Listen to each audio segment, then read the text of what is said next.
සුබ මධ්‍යහනයක් වේවා ඔබ සියලු දෙනාටම විවිධ අමාත්‍යාංශ මගින් කරන කටයුතු වල ප්‍රගතිය පිළිබඳ දැනුම් දීමේ සාකච්ඡා සඳහා කර්මාන්ත අමාත්‍යාංශය තෝරගෙන තිබෙනවා. ඉතින් ඔබ සියලු දෙනාටම අපි ස්තුතිවන්ත වෙනවා මේ අවසර සම්බන්ධ වීම පිළිබඳව. විශේෂයෙන්ම 2020 21 22 වසර තුනම ඇතරම ශ්‍රී ලංකාවේ කර්මාන්ත ක්ෂේත්‍රයේහි අර්බුදකාරී කාල සීමාවක් තිබුණු කාල සීමාවකට අපිට හඳුනා ගන්න පුළුවන්. ඒකට ප්‍රධාන හේතුව තමයි 2021 වසරවලදී ඇතිවෙච්ච කොවිඩ් තත්ත්වය හමුවේ යම්කිසි නිෂේධනයක් ඇති වුණා. ඒත් එක්කම 2022 වසරේදී ආර්ථික අර්බුද හේතුවෙන් කිසියම් අපගමනයක් මේ ක්ෂේත්‍රවල බලපෑමට ඇති වුණා කියන කාරණේ සටහන් කරන්න සතුටුයි. හැබැයි සියලුම අභියෝග මැද 2022 වසරේදී ශ්‍රී ලංකාවේ කර්මාන්තකරුවන් කුඩා මධ්‍ය පරිමාණ ව්‍යවසායකින් ඇතුළු සෑම කෙනෙක්ම ශ්‍රී ලංකාවේ නිෂ්පාදනය වර්ධනය කරන්නට පුළුවන් උපරිම දායකත්වය ලබා දීලා තියෙනවා. ඒකට අපි ජාතිය ප්‍රණාමය හිමි වෙන්න අවශ්‍යයි. විශේෂයෙන්ම පිටරට වලින් බඩු ගෙනීමට අපහසු වෙච්ච කාලයක ආනයන සීමා පැනවලා තිබිච්ච වකවානුවක ශ්‍රී ලංකාවේ දේශීය නිෂ්පාදනය වැඩි දියුණු කරන්නටත් ඒ වගේම විශේෂයෙන්ම පසුගිය වසර තුළ අපනයනය වැඩි දියුණු කරන්නටත් ශ්‍රී ලංකාවේ කර්මාන්තකරුවන් දායකත්වය ලබා දීලා තියෙනවා. ඒ නිසා විශේෂයෙන්ම 2022 වසර තුලදී ශ්‍රී ලංකා ඉතිහාසයේ වැඩිම අපනයන ආදායම ඩොලර් බිලියන 13.1ක ප්‍රමාණයක් සටහන් කරන්න පුළුවන් වෙලා තිබෙනවා. ඉතින් මේ කටයුත්ත සිදු වුණේ අතරම ශ්‍රී ලංකාවේ විදුලිය නැති කාල සීමාවක, ගෑස් නැති කාල සීමාවක සහ ඉන්ධන අඩු කාල සීමාවක වගේම විශේෂයෙන්ම ඊට අමතරව අමුද්‍රව්‍ය හිග කාලයක. මේ කටයුතු සිදු වුණේ කොහොමද කියලා පසුබිම ප්‍රවක් කිරීමත් වැදගත්. අතරම රටෙහි විදුලිය කප්පාදුවක් තිබුණත් රජය හැටියට සෑම විටම අපි කර්මාන්ත පුර සහ අනෙකුත් කර්මාන්තට අවශ්‍ය විදුලිය අඛණ්ඩව සැපීම කරා ඒ කාලය තුලදීත්. ඒ වගේම ඉන්ධන ඇතුළු දේ ලබා දීම වලදී ශ්‍රී ලංකාවේ සියලුම කර්මාන්ත ශාලාවලට අවශ්‍ය ප්‍රමුඛත්වය ලබා දීලත් කටයුතු කරා. සහ අමුද්‍රව්‍ය පැත්තෙන් විශේෂ ණය යෝජනා ක්‍රමයට යටතේ විශේෂයෙන්ම ඉන්දියානු ණය යෝජනා ක්‍රමය ඇතුළු ණය යෝජනා ක්‍රම හරහා මේ රටට අවශ්‍ය අමුද්‍රව්‍ය ලබා දෙන්නත් අපි කටයුතු කළ ප්‍රමුඛතාවය ලබා දුන්නා. ඒ නිසා තමයි ඉතාම අපහසු කාල සීමාවකවත් ගිය අවුරුද්දේදී ශ්‍රී ලංකාවේ අපනයන ආදායම ඉහළ මාගයකට ගෙනෙන්න ශ්‍රී ලංකාවේ කර්මාන්තකරුවන්ට ශක්තිය ධෛර්යය සහ වාසනාව ලැබුණේ. එහිදී අපි කර්මාන්ත අමාත්‍යාංශය හැටියට හඳුනාගත්තු ප්‍රධාන කටයුතු කිහිපයක් තිබුණා. මේ ප්‍රධාන කටයුතු තුනක් තිබෙන අතරම හඳුනාගෙන තිබෙන. ඒ ශ්‍රී ලංකාවේ කර්මාන්ත අංශය අපි බලාපොරොත්තු වෙන තරම් දියුණු වෙලා නැත්තේ පසුගිය දශක කිහිපය තුල කියන කාරණය. එහිදී අපිට පේන ප්‍රධාන කාරණයක් තමයි ශ්‍රී ලංකාවේ කර්මාන්ත සඳහා වැයවන වෙන වෙන භූමි ප්‍රමාණය ඉතාම අඩු භූමි ප්‍රමාණයක්. ඒක වර්තමානයේ වෙන විට සමස්ත ඉඩම් ප්‍රමාණයෙන් 0.4ක ප්‍රමාණයක් තමයි ලංකාවේ කර්මාන්ත සඳහා වෙන්වලා තියෙන. කර්මාන්ත මධ්‍ය පරිමාණ සුළු පරිමාණ සියල්ල එකතුව. ඉතින් අපේ උත්සාහය තමයි අනාගතයේදී ශ්‍රී ලංකාවේ සමස්ත භූමිயின் අඩු ගන්න 1%ක්වත් කර්මාන්ත වෙනුවෙන් කර්මාන්ත ජනපද වෙනුවෙන් ලබා දීම කියන කාරණේ ඉතාම පැහැදිලි කාරණයක්. ඒ වුණා අපි වැඩසටහන් කීපයක් ආරම්භ කළා තිබෙනවා. ඉතින් පසුගිය මාස කිහිපෙ තිස්සේ අපිට පුළුවන්කම ලැබුණා ශ්‍රී ලංකාවේ කර්මාන්ත පුර 3ක් අලුතෙන් ආරම්භ කරන්න. කළුතර දිස්ත්‍රික්කයේ මිල්ලණිය කර්මාන්ත පුරය, ඒ වගේම ගාල්ල දිස්ත්‍රික්කයේ ඇල්පිටිය කර්මාන්ත පුරය සහ මහනුවර දිස්ත්‍රික්කයේ පොත්තපිටිය කියන කර්මාන්ත පුර දෙක අපි ආරම්භ කළා තිබෙනවා. මේ කර්මාන්ත පුරවල විවසායකත්වය දියුණු කරන්නට අවශ්‍ය ඉඩ පහසුකම් වැඩිපුර සැලසීලා තිබෙනවා. ඒ වගේම දෙවැනි කාරණය තමයි මේ හා සම්බන්ධ මූල්‍යණය පිළිබඳව කාරණය. ඉතින් ශ්‍රී ලංකාවේ විශාල අඩුපාඩුවක් පවතුන ඓතිහාසිකව මේ කර්මාන්තකරණයට සහ ව්‍යවසායකත්වය දියුණු කරන්නට අවශ්‍ය සංවර්ධන බැංකු සහ එවැනි මූල්‍ය ආයතනවල හිගකමක් තිබෙනවා. ඒ හිගකමට ප්‍රධාන කාරණේම මේ රට රාජ්‍ය බැංකු සහ පෞද්ගලික බැංකු ව්‍යවසායකත්වය සහ කර්මාන්ත දියුණු කරන්න ණය දෙනවා වගේ තමයි. හැබැයි ඒ වගේ සමහරක් වෙලාවට විශේෂයෙන්ම කොරෝනා හෝ ආර්ථික අර්බුදයක් හමුවේ ඇතිවන අපහසුතාවයන් අවශෝෂණය කර ගැනීමට ඒ වෙනුවෙන්ම කැපවෙච්ච බැංකුවක් නොමැතිවීම මම හිතනවා අපි දැකපු අඩුපාඩුවක්. ඒක අපි ඉදිරියට විසඳන්නට අවශ්‍යයි. හැබැයි පසුගිය කාල සීමාව පුරා විශේෂයෙන්ම අපි විවිධ ණය යෝජනා ක්‍රම බැංකු මගනුත් ලබා දීලා තිනවා. විශේෂයෙන්ම කර්මාන්ත අමාත්‍යාංශය හරහා ලබා දෙන ණය යෝජනා ක්‍රමයකුත් තිබෙනවා අඩුපොලිය වෙනුවෙන්. ඊට අමතරව අපි මෑතදී නැවත අලුත් ණය යෝජනා ක්‍රමයක් ආරම්භ කළා තිබෙනවා කාර්මික සංවර්ධන මණ්ඩලය හරහා. ඊටම ඒකේ මේ කාර්මික සංවර්ධන මණ්ඩලය හරහා අපි සහන ණයට ණය ලබා දීමේ ණය යෝජනා ක්‍රමයක් පසුගිය දිනවල ආරම්භ කරා. අපි හිතනවා මෙවැනි මූල්‍යණයන් ඉදිරි කාලය තුලදී තවත් ශක්තිමත්ව ලැබේ. විශේෂයෙන්ම ලෝක බැංකුවත් අන්තර්ජාතික මූල්‍ය අරමුදල සහ ඉන්ටර්නැෂනල් ෆයිනෑන්සිං කෝපරේෂන් කියන ආයතන ඉදිරියේදී ශ්‍රී ලංකාවේ මධ්‍ය පරිමාණ සුළු පරිමාණ සහ අනිකුත් කර්මාන්තකරුවන්ටත් ව්‍යවසායකින්ටත් සහන ණය යෝජනා ක්‍රමයක් ලබා දෙන්නට යෝජනා කරලා තිබෙනවා. ඒ හරහා අපි තුන මේ මූල්‍යණය පිළිබඳව ගැටලුව අඩු කරගන්න පුළුවන් වෙයි කියලා. සානිකුත් ශ්‍රී ලංකාවේ කර්මාන්ත සහ ව්‍යවසායකින් මුල් දෙන අනිත් ප්‍රධාන ගැටලුව තමයි බලපත්‍ර සහ ලයිසන්ස් ලබා ගැනීම පිළිබඳ විශාල සංකීර්ණතාවයක් තිබෙනවා. ඒ නිසා තමයි ශ්‍රී ලංකාව ඇත්තටම doing business index කියන ලෝක පිළිගත් ප්‍රමිතිගත කරණය යටතේ යම්කිසි මැද මට්ටමක තියෙන 89 වෙනි 99 වෙනි ස්ථානය අතර තිබෙන්නේ. ශ්‍රී ලංකාව විශාල ලෙස ව්‍යාපාර කරන්නටත් කර්මාන්ත කරන්නටත් මේ බලපත්‍ර ලබා ගැනීම විශාල ගැටලුවකට මුහුණ දෙනවා. ඔබතුමාලා දන්නවා ගොඩක් අය ව්‍යවසායකත්වයක් කර්මාන්තයක් ආරම්භ කරන්න ගියොත් ප්‍රාදේශ සභාවට පළාත් සභාවට නාගරික සංවර්ධන අධිකාරියට වෙරළ සංරක්ෂණ දෙපාර්තමේන්තුව වන සංරක්ෂණ ඇතුළු පරිසර ඇතුළු සෑහෙන ගණනකින් අවසර ගන්න අවශ්‍ය. ඇත්තටම ව්‍යවසායකත්වයක් ආරම්භ කරන බලාපොරොත්තු වෙන කෙනෙකුට ගැටලු ගණනාවකට මුහුණ දෙන්න වෙනවා මේ බලපත්‍ර ලබා ගැනීම ක්‍රියාවලිය. ඉතින් අපි උත්සාහ කරනවා මේක සරල කරන්න. මේ පළවෙනි පියවර හැටියට ඇත්තටම ව්‍යාපාර කිරීමේ පහසුව වෙනුවෙන් මේ බලපත්‍ර එක ස්ථානයකින් ප්‍රාදේශීයව ලබා ගන්න එක්ක ප්‍රාදේශීය ලේකම් කාර්යාලය හෝ ප්‍රාදේශීය සභාව කියන පළාත් පාලන ආයතන මගින් ලබාගෙන මේ බලපත්‍ර සහ අදාළ කටයුතු සරල කිරීමේ ක්‍රමවේදයක් අපි ආරම්භ කළ තුන දැනටවත් මෙහි සාකච්ඡාවට කිහිපයක් පැවැත්විලා ඒ ක්‍රමයට අනුගත වෙලා අපි කටයුතු කරන්නත් බලාපොරොත්තු වෙනවා. ඉතින් ඒත් එක්කම අපි විශේෂයෙන්ම ප්‍රතිපත්තිමේ පැත්තෙන් පහුගිය වසරේ අපි ඉදිරිපත් කළා තිබෙනවා ශ්‍රී ලංකාවේ ජාතික කර්මාන්ත ප්‍රතිපත්තිය. අපි අමාත්‍යාංශයෙන් වැඩ කටයුතු අවසන් කළා. දැන් මුදල් අමාත්‍යාංශය ලබා දීලා තිබෙනවා. ඒක අපි හිතනවා ඉදිරියේදී එළි දක්වන්න අපිට හැකියාව ලැබෙයි. මුදල් අමාත්‍යාංශය ශ්‍රී ලංකාවේ ජාතික ආර්ථික වර්ධනයට මේ කර්මාන්ත ප්‍රතිපත්තිය හවුල් කරගෙන සම්බන්ධ කරගෙන ඉදිරිපත් කිරීම වෙනුවෙන් අවශ්‍ය අනිකුත් යෝජනා සහ අනුමැතින් ලබා දෙන්නට මේ දිනවල කටයුතු කරගෙන යනවා. ඉතින් අපි හිතනවා ඉදිරියේදී ශ්‍රී ලංකාවේ ජාතික කර්මාන්ත ප්‍රතිපත්තිය එළි දක්වන්න පුළුවන් වෙයි.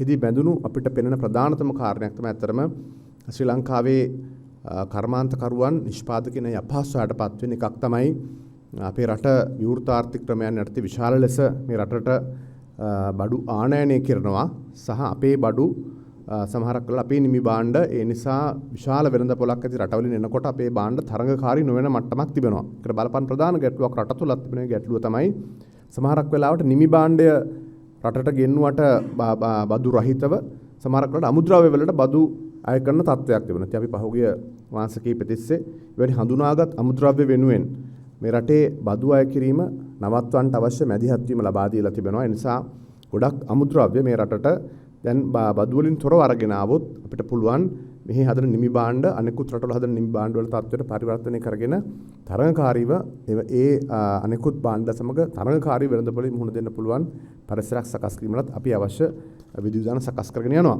ඒ වෙනුවෙන් ඇත්තටම ශ්‍රී ලංකාවේ කර්මාන්තකරුවන් දිරිමත් කිරීමේ ආරම්භුණෙන් අපි පසුගිය මාස කිහිපය තිස්සේ ශ්‍රී ලංකාවේ විවිධ ප්‍රදේශවල ජාතික කර්මාන්ත ප්‍රදර්ශන පැවැත්වුවා. බණ්ඩාරනායක සම්මන්ත්‍රණ ශාලාවේ ජූනි මාසෙන් ආරම්භ වෙච්ච ඒ ප්‍රදර්ශනයට අතරම 750කට වඩා ශ්‍රී ලංකාවේ නිෂ්පාදකීන් වෙළඳ කුටි සමග සම්බන්ධ වුණා.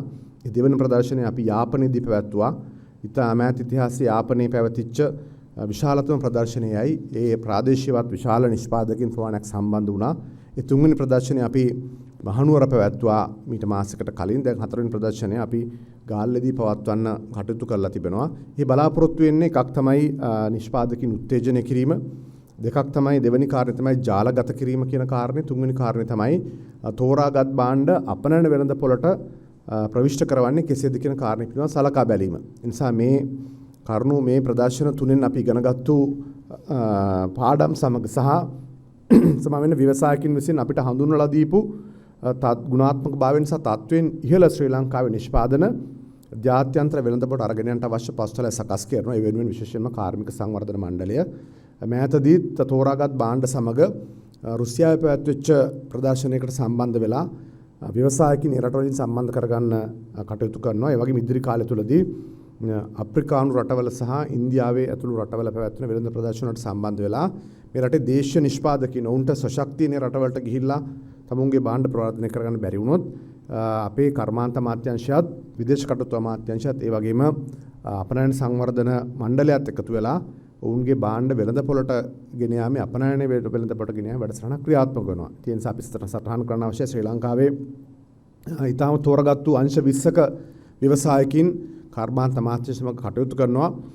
ඒ සෑම අංශයක්ම අඩු වැඩි වශයෙන් තමුන්ගේ හැකියාවන් ඔප්නංවාගෙන තිබෙනවා. අපි සටහන් කරන්න අවශ්‍ය නිසා පසුගිය කාලේ විශේෂයෙන්ම ගිය අවුරුද්ද තමයි ශ්‍රී ලංකාව ඉලෙක්ට්‍රොනික උපාංග අපනයනයෙන් ඩොලර් මිලියන 483ක් උපයගෙන තිබෙන එක විශාල ඉදිරිපින්මක්, එක විශාල ඉදිරි කටයුත්තක්. ඉතින් ඒ නිසා ලයිට් ඉන්ජිනියරින් ප්‍රොඩක්ට්ස් ඒ වගේම සුළු පරිමාණ මධ්‍යම ඉංජිනේරු නිෂ්පාදන සඳහා හොඳ වෙළඳපොළක් හදාගෙන තිබෙනවා. ඔවුන් ඉතාම හොඳින් මේ කටයුතු කරනවා.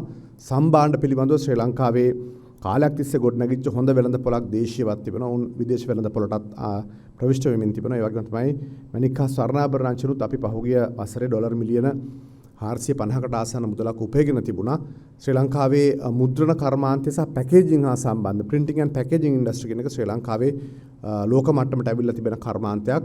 උඩුත් විශාල අපනයන ආදායමක් ලබාගෙන තිබෙනවා. ඒ වගේම අපි සටහන් කරන සතුටු ශ්‍රී ලංකාවේ ඖෂධ නිෂ්පාදන කර්මාන්තයත් ගොඩක් ඉදිරියට ඇවිල්ලා තිබෙනවා. ඔවුන් වර්තමානයේ වන විට ශ්‍රී ලංකාවේ දේශීය අවශ්‍යතාවයන් සිට 20ක පමණ ප්‍රමාණයක් වෙළඳපොළට සපයනවා. අපි හිතනවා ඉදිරි දශකයක කාලය තුළ ශ්‍රී ලංකාවේ ඖෂධ නිෂ්පාදකයන්ට පුළුවන් වෙයි දේශීය අවශ්‍යතාවයන් සිට 75-84 ප්‍රමාණයක් සම්පූර්ණ කරන්න. ඒ නිසා කර්මාන්තංශයෙන් පසුගිය කාලය තුළදී ඇතිවෙච්ච යම් බාධා කිරීම විශේෂයෙන්ම ආනයන සීමා කිරීම හරහා ලංකාවේ කර්මාන්තකවරු ගොඩක් ඉදිරියට ඇවිල්ලා ඒ හිස්තැන පුරවලා තිබෙනවා. හැබැයි අනාගතවාදීව අපිට සෑම විටම ඒ තත්ත්වය පවත්වාගෙන යන්න අමාරු. ඒ නිසා අපිට අනිවාර්යෙන්ම විදේශ වෙළඳපොළට විවෘත වෙලා විදේශීය භාණ්ඩ සමග තරඟ කරන්න වෙනවා.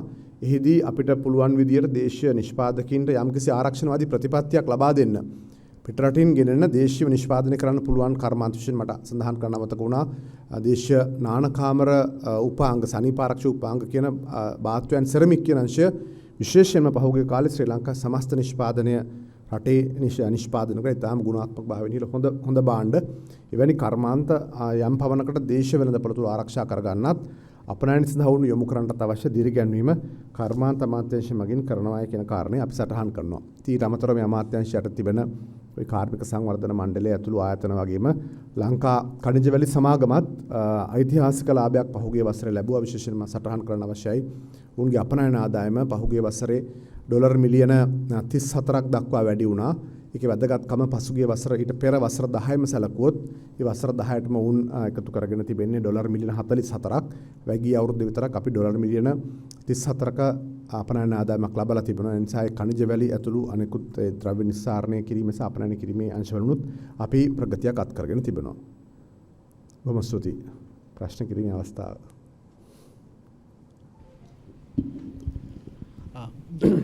Minister, on the mining, you change this 24-month or 30% of the raw material could be sold, exported without any value addition, right? No, there is a cabinet paper passed in relation to covering this subject. Yes, up to 24 months now they have to come with the $50 million investment to the country. So $50 million investment, that's the first, the underlying factor. They can come and invest in Sri Lanka, then they can export up to 2 years without value adding. After that, they have to go ahead with the value addition. So how many investors have come forward? Well, as at now, I don't have information at hand. This is from the finance ministry actually, and rather the Ministry of Investment Promotion. So I don't have offhand details as at now. And what are the foreign investments into the industries to come this year? Well, that question has to be checked with the Investment Promotion Ministry. But we have called, we are expecting to call for the request of proposals for the minerals and value addition, and also Lanka Cement Company, and also for upgrading of Valachani Paper Corporation, and also Paranthan Chemicals, and Kartaka Graphite. Those are the ones where we are seeking investment for the value addition and upgrading of the production. Any rough numbers in mind? Well, as at now, since we have not called for the proposals, I didn't get any proposals as such. Yeah. Any rough numbers? Estimation you're expecting? Well, that is once we call for the proposals, they have to come out with their suggestions as to what they intend to do with such companies and what's the value proposition and their investment.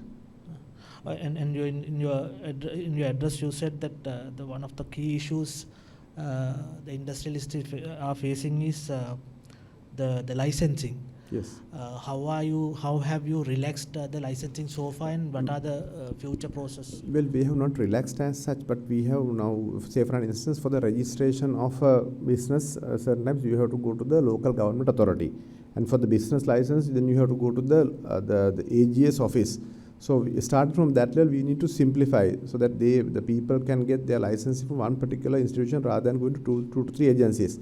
But it's not relaxed as at now. So the environmental, if the environment license have to be obtained, they have to still take it. But we try to simplify like a single window opportunity on the long run. It's not implemented as yet. Okay. And on health sector, Minister, how are you It's going about to the industry we're talking about. but yeah, but how are you going? I mean, in a simple way. I mean, you would have.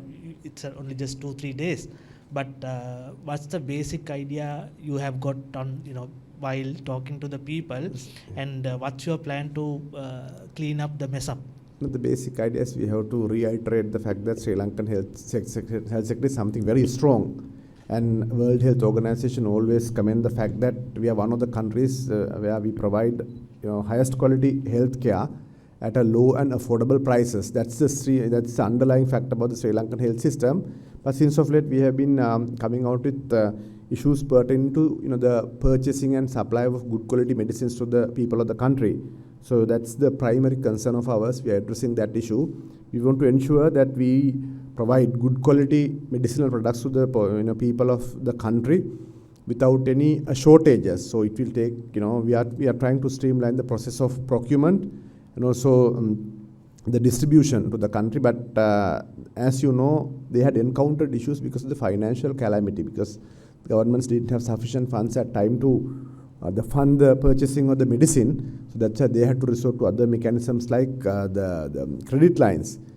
On such instances, what had happened was the regular suppliers, those who had the registered products for the country, they were not paid. So they have removed themselves from the supplying products to the Ministry of Health and the Medical Supplies Department. That's why at that time they had to resort to other mechanisms like going ahead purchasing drugs from the non-registered suppliers. Now we have stopped that one. Hopefully we should be able to provide the drugs continuously. I think these difficulties would be that much eased off from 2024 onwards. There is a decent budgetary allocation for next year. So from next year onwards we should be able to iron out these difficulties.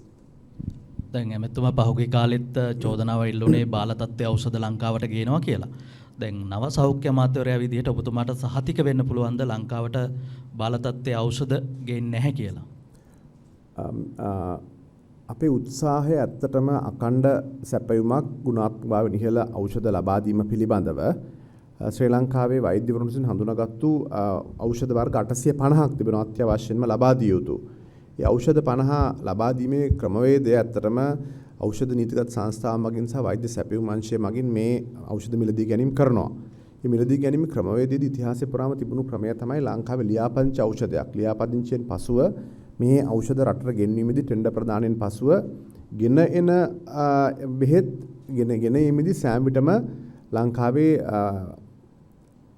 පරීක්ෂණයකට ලක් කරලා ඇතුළට ගන්න ක්‍රමවේදයක් නැහැ. ඒකට හේතු එකක් තමයි ලංකාවේ ඖෂධ නියාමන අධිකාරියස්ත්වය එවැනි පහසුකම් නැහැ. ඒකට ගොඩක් වෙලාවට ලියාපදිංචියේදී තමයි එවැනි තත්වයක් පරීක්ෂණය කිරීමක් කරන්නේ. හැබැයි එන සෑම එකක්ම certificate of analysis ඔවුන් ඒක එහෙදී තත්ත්ව පරීක්ෂණයට ලක් කළේ සහතිකයේ සමග තමයි ලංකාවට එවලා තියෙන. ඉතිහාසය පුරා මෙහෙමයි. ඉතින් අපි මේ ගැටලුව වැඩිපුරම මතුවලා තියෙන විශේෂයෙන්ම ලියාපදිංචි නොමැති ඖෂධ ලංකාවට ගෙනන්න සිදුවීම නිසා ඒක සිදු වෙලා තියෙන්නේ.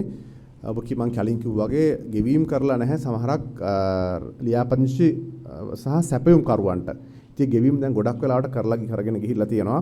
ඒකට ප්‍රමුඛත්වය ලබා දීලා තියෙනවා. ඒ නිසා ඉදිරි කාලය තුලදී අපිට ගොඩක් වෙලාවට අපි ලියාපදිංචි කරපු ඖෂධ තමයි ගේන්න අපිට කටයුතු කරන්න සිදු වෙන්නේ. හැබැයි පහුගිය කාලේ ලියාපදිංචි නොකර ඖෂධ මිලදී ගෙනත් වෙන වගේ ප්‍රදානෙනුත් ගොඩක් ලැබිලා තියෙනවා රටට. ඉතින් ප්‍රදානයන් ආපු ඒවත් ගොඩක් තියෙනවා.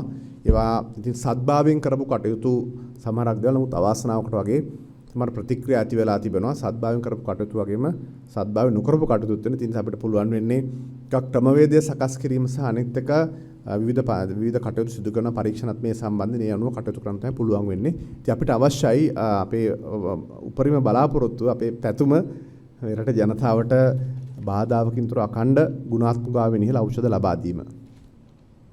දැන් ඔබතුමාට සෞඛ්‍ය අමාත්‍යාංශය ලබා දීම සම්බන්ධයෙන් ශ්‍රී ලංකා පොදුජන පෙරමුණ ඉන්නේ කොයි වගේ මතකද? දැන් මම දැක්කා නාමල් රාජපක්ෂ මන්ත්‍රීතුමා ඊට පස්සේ පොදුජන පෙරමුණේ මහලේකම්තුමා මේ සම්බන්ධයෙන් විවිධ ප්‍රකාශ නිකුත් කරලා තිබුණා. ඔබතුමාගේ මතය මොකක්ද ඒ සම්බන්ධයෙන්? මම හිතන්නේ මේ ඇමති ධුරවලට පත් කිරීම ජනාධිපතිතුමාගේ තීන්දුවක්. ඒ තීන්දුව අනුව තමයි අපි කටයුතු කරන්නේ. යරණ මම මුකුත් දන්නේ නැහැ. Two questions. Mr. Minister, how much does the health sector oversupply us at the moment? As at now, in total, outstanding amount is nearly 31 billion. And the other question is, what do you propose to do to prevent doctors from leaving the country? Well, it's a multifaceted kind of a question. I prefer that if you ask something about the industrial sector, actually, we have a separate press conference for health the next time. So actually, it's a multifaceted approach. Actually, it's primarily because of the economic issue that we encountered last year, and with that, they went through this fuel shortages and electricity cuts and all that. So, it's multifaceted. Their transportation, their requirement, they seek for salary hikes, other allowances, and also the placement. They have the medical doctors and also the different organizations have given us their requirements. So we discuss with them and try and see how best we could curtail that one. So economic issue, yes, we have to embrace that, all the Sri Lankans, not only the medical doctors, all the other professionals also go through these difficulties. So we request them to, to bear with us, with the country for some time.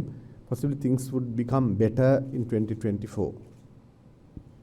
Minister, ඔබතුමා plantation industries minister හැටියට කටයුතු කරනකොට තමයි වතුකම්කරු ජනතාවගේ ඉඩම් අයිතිය ගැන cabinet පත්‍රිකාවක් submit කරා.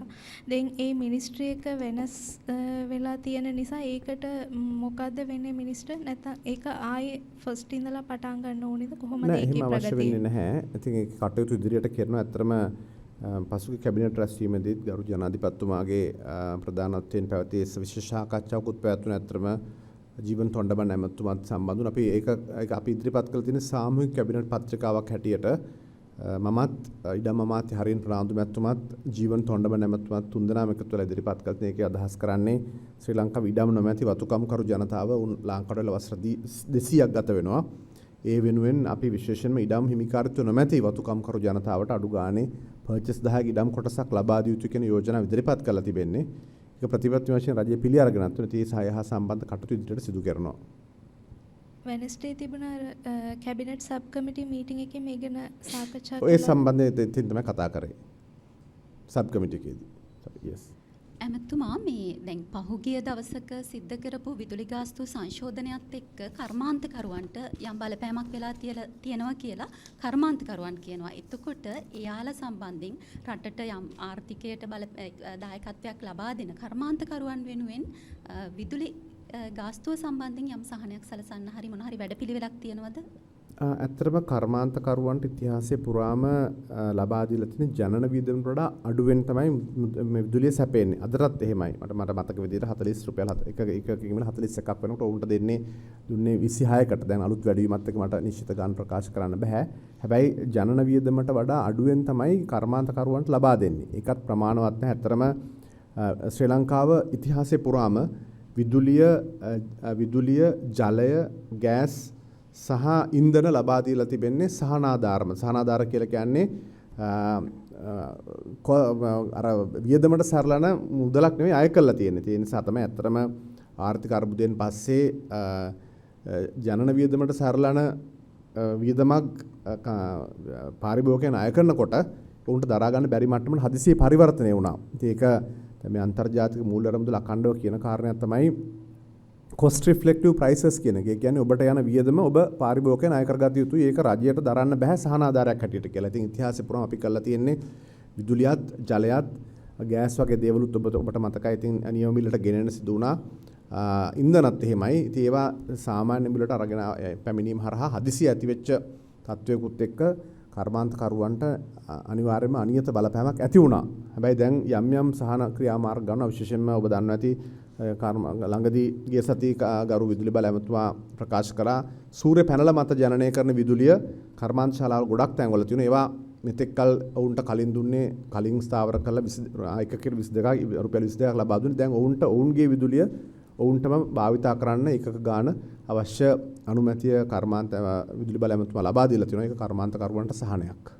ඇමතුමා දැන් සහ ඒකේ සම්බන්ධ දෙවෙනි කාරණය තමයි එතකොට cost reflective prices මේ වියදමට අදාළ ජනන වියදම පාරිභෝගිකයන් අරගන්න ගියාම මේක ගැටලුවක්. ඉතින් ඒකට හේතුව මොකද්ද? ඒකට පූර්විකා පසුතලයේ තමයි ශ්‍රී ලංකාව ජනන වියදම අඩු කරන්න වැදගත් කටයුතු පහුගිය අවුරුදු 5-6 සිදු වෙලා නැහැ කියන එක. අතර නොරොච්චෝලේ තාප විදුලි බලාගාරයෙන් පසුව විදුලි බලාගාරය දිවෙලත් නැහැ. පුනර්ජනනීය බල ශක්තිය පද්ධතියට කරන විශාල බාධාවක් තිබුණේ. ඒ බාධාව තමයි කාංචන විජිතසර ඇමතුමා අලුත් පනතකින් ඉවත් කළේ. ඒ පුනර්ජනනීය බල ශක්තිය ක්‍රමානුකූලව ලංකාවේ පද්ධතියට එකතු වෙනකොට ජනන වියදම අඩු වෙයි. ඉතින් අපි හිතනවා ප්‍රතිඵල ඉදිරි කාලෙදී ලැබිලා යම් පමණකට මේක අඩු කරගන්න පුළුවන් වෙයි කියලා. ඇමතුමා මේ සෞඛ්‍ය ක්ෂේත්‍රයේ දැන් පහුගිය කාල සීමාව තුළදී වැඩි කතාබහකට ලක් වුණානේ. එතකොට ඇතැම් ප්‍රාදේශීය රෝහල් වල අත්‍යවශ්‍ය වෛද්‍ය උපකරණ පවා නැති තත්ත්වයන් සහ පරීක්ෂණ අත්හිටුවන්න සිද්ධ වෙච්ච තත්ත්වයන් වාර්තා වුණා.